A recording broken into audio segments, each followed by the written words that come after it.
ഇപ്പം എന്തെങ്കിലും ഒരു പ്രശ്നം ഉണ്ടാകുമ്പോൾ നിങ്ങൾക്ക് ചെയ്യാൻ പറ്റാത്ത രീതിക്ക് വരുമ്പോൾ നിങ്ങൾ ഓർക്കണം എന്താണ് ഈ എഫേസ്യൻസ് 2:8 ഓർക്കണം. ഉടമ്പടിയുടെ അടിസ്ഥാന പ്രിൻസിപ്പിൾ അതാണ്. എന്താണ്?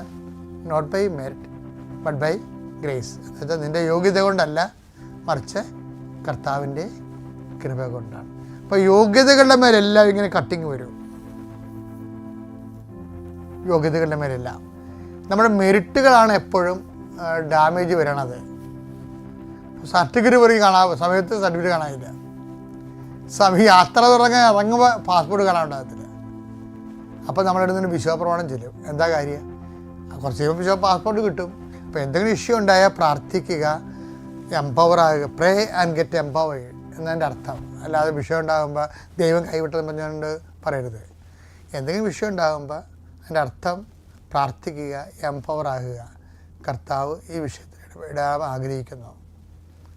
കർത്താവ് നിൻ്റെ കൂടെ സഹസഞ്ചാരരാകാൻ പോകുന്നു എന്നൊക്കെയാണ്.